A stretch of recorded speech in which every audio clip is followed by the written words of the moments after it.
संन्याशी ज्याने आपली संपत्ती विकली. लेखक Robin Sharma. The monk who sold his Ferrari. तुमची स्वप्न पूर्ण करणारे आणि भाग्योदयाकडे नेणारी प्रभावी दंतकथा. एक आंतरराष्ट्रीय बेस्ट सेलिंग लेखक. प्रकरण पहिले. जागृती. तुडुंब भरलेला कोर्टरूमच्या मध्यभागी तो एकदम कोसळला. तो होता एक नामांकित कायदे पंडित, शहरातल्या महान वकिलापैकी एक. तो जसा त्याच्या 3,000 इटालियन डॉलरच्या सुटासाठी प्रसिद्ध होता, तसा वकिली पेशातल्या त्याच्या अनेक यशासाठी प्रसिद्ध होता. मी समोर जे दृश्य पाहत होतो तिथे तसाच अविश्वासाने जमिनीला खिळून उभा राहिलो. इतका मोठा वकील ज्युलियन मॅन्टल एखाद्या निष्क्रिय लहान बालकासारखा जमिनीवर थरथरत आणि पक्षघात झाल्यासारखा तडफडत होता आणि त्याचे सर्वांग घामाने डबडबले होते. सगळे चित्र संत गतीने पुढे सरकल्यासारखे वाटले. अरे देवा, ज्युलियन संकटात आहे. सर्वांचे लक्ष वेधावे म्हणून विरोधी पक्षांचे वकील जोरात किंचाळली. न्यायाधीशांचा चेहरा भीतीने पांढरा फट्ट पडला. तिने तिच्या जवळच्या इमर्जन्सी फोनमध्ये काहीतरी सूचना दिल्या. मी तर एक आकस्मिक संकटाने भांबावून तिथेच उभा राहिलो. मी मनातल्या मनात प्रार्थना करत होतो, ज्युलियन, माझ्या मित्रा, मरू नकोस. तुझ्या ह्या जगातल्या अशा रीतीने जाणे फार लवकरच होत आहे. कोर्टातला बेलीफ, जो इतका वेळ शिक्षा केल्यासारखा उभा होता, तो चटकन वाकला आणि त्याने ज्युलियनला कृत्रिम श्वासोच्छ्वास द्यायला सुरुवात केली. विरोधी पक्षाची वकील त्याच्या चेहऱ्यावर वाकली तेव्हा तिच्या सोनेरी कुळ्या केसांचा बटा त्याच्या लालबुंद चेहऱ्यावर विसावल्या. ती काहीतरी त्याला सांगत होती, पण ज्युलियन काही ऐकण्याच्या पलीकडे गेला होता. ज्युलियनला मी गेल्या 17 वर्षापासून ओळखत होतो. तरुणपणी जेव्हा ज्युलियनच्या पार्टनरनी समर ट्रेनी म्हणून मला कामावर घेतले होते, आम्ही प्रथम भेटलो होतो. ज्युलियन अतिशय हुशार, तडफदार, रुबाबदार आणि धाडसी होता. तो त्याच्या फर्मचा उगवता तारा होता. तो फार मोठमोठी स्वप्न उराशी बाळगून होता. मला तो दिवस अजून आठवतो, जेव्हा काही कामानिमित्त मी रात्री उशिरापर्यंत थांबलो होतो आणि पहिल्यांदाच त्याच्या केबिनमध्ये गेलो होतो. रिगल ऑफिसच्या कोपऱ्यात त्याची केबिन होती. त्याच्या भव्य टेबलावर विस्टन चर्चिलचा काही अर्थपूर्ण वाक्ये आणि फ्रेममध्ये लिहिलेली होती. मला खात्री आहे की माझे भवितव्य घडवण्यात मी यशस्वी होईन. जे माझे कार्य मी हाती घेतले आहे ते पूर्ण करण्यास मी समर्थ आहे. त्यासाठी घ्यावा लागणारा त्रास किंवा कळा सोसण्याची सहनशक्ती माझ्यात आहे. जोपर्यंत माझा स्वतःवर विश्वास आहे आणि जिंकण्याची दुर्दम्य इच्छाशक्ती आहे, तोवर यशस्वी मला नाकारू शकत नाही. ज्युलियन अगदी ह्याप्रमाणे वागत होता. दिवसाचे 18 तास तो यशासाठी अतिशय कष्ट करायचा. मी असे ऐकले होते की त्याचे आजोबा एक प्रसिद्ध सिनेटर होते. वडील फेडरल कोर्टात न्यायाधीश होते. या पार्श्वभूमीवर ज्युलियन लहानपणापासून अगदी श्रीमंतीत वाढला. साहजिकच सर्वांच्या त्याच्याबद्दलच्या अपेक्षा उंचावल्या होत्या. एक मात्र होते की तो अतिशय जिद्दीचा होता. प्रत्येक गोष्ट आपल्या मनासारखी करत होता आणि करवून घेतही होता. ज्युलियनचे कोर्टरूम मधील नाट्यपूर्ण संभाषण आणि रोजच्या वर्तमानपत्रांचे रकाने भरत असत. त्याच्या भोवती कायम बड्या लोकांचा घोळका असे. श्रीमंत आणि प्रसिद्ध लोकांना जेव्हा काही अडचणी येत होत्या, तो हमखास त्याच्याकडे धाव घेत होते. कोर्टाबाहेरील जीवनातही तो बराच शौकीन होता. पुष्कळदा रात्री उशिरापर्यंत शहरातल्या एखाद्या पंचतारांकित हॉटेलमध्ये तो एखाद्या सुंदर फॅशनेबल मॉडेल बरोबर मद्य पीत बसलेला दिसे. ज्युलियनने त्याच्या एका अतिशय महत्वपूर्ण खुनाच्या केसमध्ये माझी मदतनीस म्हणून निवड त्या वर्षी कशी काय केली कोण जाणे. कारण मी जरी हार्वर्ड लॉ स्कूल मधून कायद्याची पदवी घेतली असली तरी मी काही त्यांच्या फर्मचा हुशार आणि स्मार्ट मदतनीस नव्हतो. माझी आणि त्याची कुठेच बरोबरी नव्हती. माझे घराणे त्याच्यासारखे उच्च वर्गातले नव्हते. समुद्रावर काही वर्ष नोकरी केल्यावर माझे वडील एका खाजगी बँकेत साधे सुरक्षा रक्षक म्हणून काम करत होते आणि माझी आई झोपडपट्टीत गुंड लोकांच्या वस्तीत लहानाची मोठी झाली. ज्युलियन सारखा मी हुशार नव्हतो आणि मी श्रीमंत नव्हतो. माझे दुसरे सहकारी त्याच्या हाताखाली काम करण्यास उत्सुक असतानाही त्याने माझी निवड केली. ती केस होती एका बिझनेस एक्झिक्युटिव्हची. त्याच्यावर आपल्या बायकोच्या निर्घुणपणे खून केल्याचा आरोप होता. अर्थातच ती केस आम्ही जिंकलो. त्या केसमध्ये मी बरेच काही शिकलो. काही घडलेले नसताना बऱ्यापैकी संशय कसा निर्माण करायचा इत्यादी बारकावे मी त्याच्याकडून शिकलो. हा कायदे पंडित ही केस कशी चालवतो हे त्याच्या हाताखाली काम करून जवळून पाहायला मिळणे, ही एक दुर्मिळ संधी मला मिळाली होती आणि त्या संधीचे मी पुरेपूर सोने केले. ज्युलियनच्या आग्रहावरून मी त्या फर्ममध्ये कायम राहिलो आणि आमची मैत्री तिथेच वाढली. ज्युलियनच्या हाताखाली काम करणे ही एक साधी बाब नव्हती. कधी कधी मी खूप वैतागायचो. पुष्कळदा रात्री उशिरापर्यंत थांबायला लावून तो माझी खूप खरडपट्टी करायचा. अर्थात त्याच्या कामाची ती पद्धतच होती. तो अतिशय शिस्तप्रिय होता, पण एक कडक कवचामागे एक मृदू मनही होते. तो त्याच्या माणसांची खूप काळजी घ्यायचा. कितीही कामात असला तरी माझ्या बायकोची जेनीची चौकशी करायचा, घरच्यांचीही चौकशी करायचा. जेव्हा त्याला कळले की मी पैशाअभावी कॉलेज फी भरू शकत नाही, तेव्हा त्याने माझ्यासाठी शब्द टाकून स्कॉलरशिप ही मिळवून दिली. मित्रांकडे त्याने कधीही दुर्लक्ष केले नाही.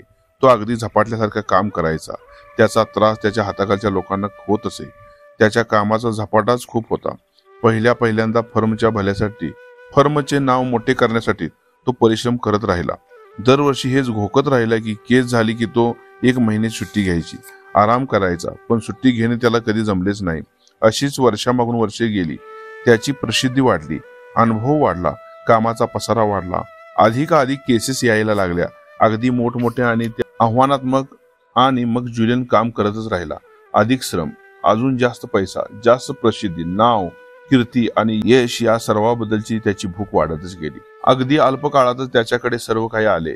अतिशय हुशार, यशस्वी आणि महत्वाकांक्षी व्यवसाय, 7 आकडी उत्पन्न, चांगल्या पॉश आणि बड्या लोकांच्या वस्तीत एक अवाढव्य सुंदर बंगला, स्वतःचे एक खाजगी जेट, निवांत वेळ घालवण्यासाठी दुसरा एक बंगला आणि त्याची आवडती लाल चुटुक रंगाची चकाकती फरारी गाडी, जी त्याच्या बंगल्याच्या पोर्चमध्ये दिमाखात उभी असायची.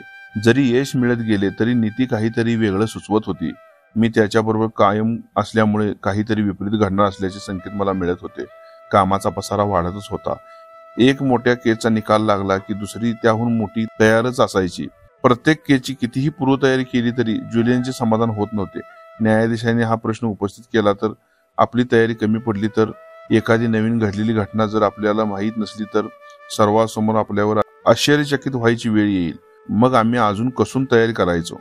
आम्ही दोघे जसे काही घड्याळाचे गुलाम असल्यासारखे ऑफिसच्या त्या 64व्या मजल्यावर काम करीत बसायचं आणि त्या वेळेला सगळे जग आपल्यासमोर कुटुंबासमेत असायचे. जुलियन बरोबर मी जसजसा जास्त वेळ घालवला तसे तसे माझे लक्षात आले की तो कामाच्या गर्तेत किती खोल रुतत चालला आहे.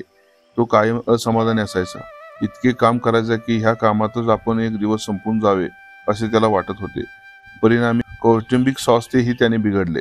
वडिलांशी त्याने बोलणे बंद केले. त्याचे लग्नही अयशस्वी ठरले. जरी त्याच्याकडे सर्व ऐहिक सुख होते तरी तो त्या सुखाच्या शोधात होता. ते सुख त्याला मिळालेच नाही. 53 वर्षाचा जुलियन अगदी 70तल्या म्हाताऱ्यासारखा दिसायचा. चेहऱ्यावर सगळीकडे सुरकुत्या, अतिशय तणावपूर्ण दैनंदिन आयुष्य.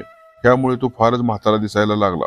उंची शिगार, मद्याचे पेले रिचवल्यामुळे आणि रात्री उशिरा महागड्या फ्रेंच रेस्टॉरंटमध्ये जेवणे हे त्याच्या जीवन पद्धतीमुळे तो फारच स्थूल झाला होता. सारखा आजारी असायचा, थकून जायचा. त्याच्या आयुष्यातला सगळा आनंद आणि हास्याचे नाहीसे झाले होते. एकेकाळचे त्याच्या खळखळत्या उत्साहाचे रूपांतर एका भयान उदासीनते झाले. त्याची जगण्याची उमेदच संपली. जी कोर्टरूम मध्ये तो एकेकाळी त्याच्या अतिशय नाट्यपूर्ण संभाषणाने आणि वादविवादाने गाजवायचा, त्याच कोर्टरूम मध्ये आता तो अगदी क्षुल्लक केसेस लढवत होता. विरोधी पक्षाने घेतलेल्या हरकतीवर तो पूर्ण आकर्षितरित्या तासनतास वादविवाद घालायचा. आता मात्र त्याच्या बोलण्यात उपरोधिक कडवटपणा आला होता. खरोखरच जुलियन मधला उत्साहाचा झराच आटला होता. त्याला कारण फक्त त्याचे धावपळीचे जीवन नव्हते तर आणखी काही खास होते. रोजच्या रटाळ जीवनाला तो कंटाळला होता. रोज तो मला सांगायचा की तो जो काम करतोय त्याला अजिबात रस वाटत नाही. त्याच्यात एक पोकळी निर्माण झाली आहे. जुलियन सांगत होता की घरच्यांनी जरी त्याला जबरदस्ती कायदेविषयक अभ्यासासाठी पाठवले तरी नंतर त्यात त्याला रस वाटायला लागला. खूप अभ्यास करून त्यात तो तरबेज झाला होता. कायद्यातल्या वाटा पळवाटा त्याच्या तल्लख बुद्धिमत्तेला आव्हान देत असत. तो नुसताच एक श्रीमंत घरचा मुलगा नव्हता, तर त्याचे स्वतःचे एक अस्तित्व होते, ध्येय होते. दुसऱ्यांना अडचणीत मदत करायची हे ध्येय त्याला आयुष्याची पुढची वाटचाल करायला कारणीभूत झाले. त्याच्या आयुष्यात ही पोकळी निर्माण होण्यास अजून एक कारण होते. मी त्या फर्ममध्ये रुजू होण्या अगोदर त्याच्या आयुष्यात काहीतरी दुर्घटना घडली होती असे जुने लोक सांगत. पण काय घडले होते ते मात्र कोणीच सांगत नव्हते. हार्डी नावाचा आमचा एक पार्टनर होता. तो खूप बोलका होता. कोर्टापेक्षा जास्त वेळ तो बारमध्ये गप्पा मारण्यात घालवायचा. त्यालाही मी विचारले पण त्याने सांगण्यास नकार दिला. त्याला गुप्ततेची शपथ दिली होती. पण ही जी दुर्घटना जुलियनच्या आयुष्यात घडली होती तीच त्याच्या आयुष्याच्या घसरगुंडीला जबाबदार होती. मला त्याला मदत करायची होती कारण तो माझा नुसता सल्लागार नव्हता तर चांगला मित्रही होता. आणि हे सर्व घडले सोमवार सकाळी भरलेल्या कोर्टरूम मध्ये. तेथे जिथे तो एक वेळी खुनाच्या केसेस लढवत होता तिथेच त्याला तीव्र हृदयविकाराचा झटका आला आणि तो एकाएकी कोसळला. प्रकरण दुसरे, रहस्यमय पाहुणा. आमच्या फर्मची दुसऱ्या दिवशी तातडीची बोर्ड मीटिंग बोलवली गेली. आम्ही दाटीवाटीने बोर्ड रूम मध्ये बसल्या बसल्याच मला जाणवले की काहीतरी गंभीर गोष्ट घडली आहे. वयोवृद्ध मॅनेजिंग पार्टनर हार्डीनी पहिल्यांदा जमलेल्या लोकांना सांगायला सुरुवात केली. मला तुम्हाला सांगायला अतिशय दुःख होत आहे.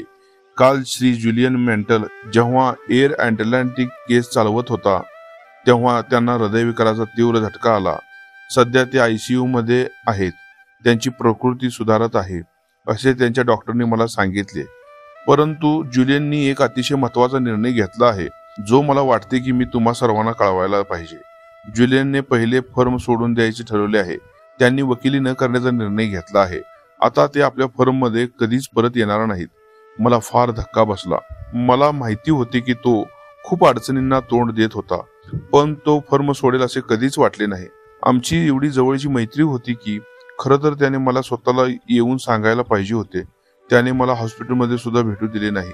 जेव्हा जेव्हा मी हॉस्पिटलमध्ये गेलो तेव्हा त्याने तिथल्या नर्सेसना सांगून ठेवले होते की ते झोपले आहेत, त्यांना आता भेटता येणार नाही असा निरोप मला सांगा.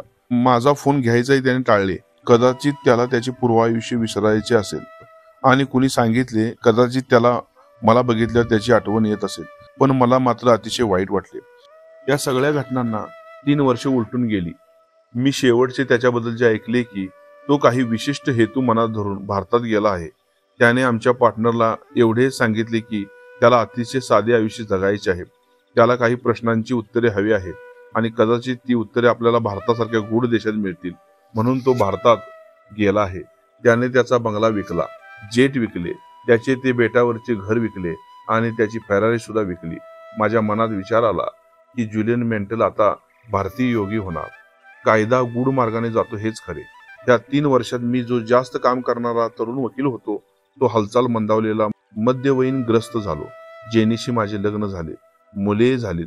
कदाचित मुलामुळे असेल पण मी थोडासा बदलत होतो. माझी जगाकडे बघण्याची दृष्टी बदलत चालली होती. माझे वडील नेहमी म्हणायचे, जॉन, तू जेव्हा मृत्यूशय्येवर असशील तेव्हा तू खचितच ऑफिसमध्ये नसावास वाटणार. आणि मी घराकडे थोडेसे लक्ष द्यायला लागलो. मी आता नोकरीत आणि कौटुंबिक जीवनात चांगला स्थिरावलो होतो. रोटरी क्लबचा मेंबर झालो होतो. शनिवारी माझ्या आशीला बरोबर गोल्फ खेळत होतो. पण मी जेव्हा जेव्हा एकटा विचार करत बसायचो त्यावेळी मला हमखास जुलियनची आठवण यायची. काय झाले असेल त्याचे. आम्ही अनपेक्षितरित्या दुरावल्यानंतर तो मला कधीच भेटला नाही. कदाचित तो भारतात स्थिरावला असेल. भारत हा एक विविधतापूर्ण देश आहे. तिथे तरी त्याच्या अस्वस्थतेला शांतता मिळाली असेल का? तिथे तरी त्याने घर केले असेल का? कदाचित नेपाळच्या डोंगरात भटकत असेल. एक मात्र होते की तो परत वकिली करायला लागला नव्हता. कोणालाही त्याचे साधे पोस्ट कार्ड सुद्धा आलेले नव्हते. त्याने स्वच्छेने हा अज्ञातवास स्वीकारला होता. त्यानंतर 2च महिन्यांनी माझ्या काही प्रश्नांची उत्तरे मला मिळाली. माझ्या केबिनमध्ये शेवटच्या आशेलाचे काम संपवून विसावलं होतो. अतिशय धावपळीच्या दिवसातले किचकट काम संपवून मी नुकताच विचार करत बसलो होतो. तेवढ्यात माझ्या कायदेविषयक अभ्यासातले अत्यंत हुशार मदतनीस जिनीवी माझ्या केबिनमध्ये डोकावली. जॉन, तुम्हाला भेटायला एक ग्रस्त आले आहेत. ते म्हणत आहेत की त्यांचे महत्वाचे काम आहे. मी तुम्हाला भेटल्याशिवाय जाणार नाही. मी आता बाहेर चाललोय. मी काहीतरी खाईन आणि नंतर मला हॅमिल्टनची केस संपवायची आहे. त्यावर मी आज काम करणार आहे. आज मला कोणालाही भेटायला वेळ नाही. त्यांना सांग मी आज भेटू शकणार नाही. बाकीच्या लोकांसारखी तारीख वेळ ठरवून घ्या आणि मग या. जर ते ऐकत नसतील तर तू खुशाल सिक्युरिटीला बोलव. पण ते ऐकतच नाहीयेत. त्यांना नाही हे उत्तर ऐकायचे नाही. क्षणभर मला वाटले की आपण सिक्युरिटीला बोलवावे, पण मग विचार केला खरं कुणी गरजू असला तर, म्हणून मी माघार घेतली. ठीक आहे, पाठव त्यांना. कदाचित माझा काहीतरी धंदा होईल. माझ्या ऑफिसचा दरवाजा हळूहळू उघडायला लागला आणि जेव्हा पूर्णपणे उघडला तेव्हा दारात एक 35शीचा हसतमुख तरुण उभा होता. तो उंच आणि हडकुळा होता. त्याच्यात शक्ती आणि अमर्याद उत्साह दिसत होता. त्याला पाहून माझ्या कायद्याच्या शाळेच्या मुलांची आठवण आली. ही मुले अगदी चांगल्या कुटुंबातली, चांगल्या घरातली, उत्कृष्ट गाडी असलेली आणि उत्तम मौसूद त्वचा असलेली अशी होती. समोरच्या माणसात तारुण्य आणि उत्साह ओतपोत भरलेला होता आणि त्याही पेक्षा त्याच्या चेहऱ्यावर शांतता व दैवी शक्तीचा वास असल्यासारखे वाटत होते. त्याची भेदक नजर माझ्या अंतःकरणाचा ठाव घेत होती. माझ्या मनात विचारचक्र सुरू झाले की एखादा सुप्रसिद्ध वकील माझी जागा पटकवायला आलाय की काय. तो तरुण तिथे दारात तसाच माझ्याकडे पाहत हसत उभा राहिला. एखादा नामवंत गुरु आपल्या आवडत्या शिष्याकडे जसे पाहतो तसे तो बघ. जरा वेळाने त्या अस्वस्थ शांततेचा भंग करीत तो आपल्या कमावलेल्या अधिकारवाणीने म्हणाला, तुझ्याकडे भेटायला आलेल्या लोकांना तू असेच वागवतोस का जॉन? ज्यांनी कोर्टातले सगळे यशस्वी डावपेच शिकवले त्यांच्याशी असाच वागतोस? मी माझ्या व्यवसायाची गुपित तुला सांगायला नको होते, तो हसत म्हणाला. माझ्या मेंदूत एक विचित्र संवेदना झाली. मी ताबडतोब तो मधाळ आवाज ओळखला. माझे हृदय जोरात धडधडायला लागले. जुलियन, अरे च्या, माझा विश्वास बसत नाही. खरंच तू आहेस का? तो मोठ्याने दिलखुलास हसला आणि माझी खात्री पटली. माझ्या समोरचा माणूस दुसरा तिसरा कोणी नसून तो जुलियन मॅन्टेल होता, एक भारतीय योगी. त्याच्यात असलेल्या रूपांतराबद्दल मी फारच आश्चर्यचकित झालो होतो. भूतासारखा दिसणारा सुरकुतलेला चेहरा, ते सारखं खोकणं, ते निस्तेज डोळे, सर्व काही गायब झालं होतं. वयस्कर दिसणारी रोगट शरीरयष्टी आणि शिथिल हालचाली, सर्व काही गेले होते. माझ्या समोर जो माणूस उभा होता तो आरोग्याचा सर्वोच्च बिंदूवर होता. तुकतुकीत तेजस्वी चेहरा, चकाकणारे भेदक डोळे, तारुण्यपूर्ण आणि उत्साहवर्धक शरीरयष्टी, या सर्वापेक्षाही मला त्याच्या उपस्थितीने सर्व वातावरण एखाद्या दैवी शक्तीने भरल्यासारखे वाटत होते. तिथे बसल्या बसल्या त्याच्याकडे टक लावून पाहताना मला शांत निवांत वाटत होते. माझ्या समोर बसलेला माणूस एखाद्या एक क्लास वकिली फर्मचा वरिष्ठ भागीदार नव्हता, तर तो माझ्या समोर उभा होता एक ऊर्जा, उत्साह आणि तारुण्याने ओतपोत भरलेला, एक हसरा, आदर्श, अंतर्बाह्य बदललेला माणूस. धन्यवाद. भाग नंबर 1 समाप्त.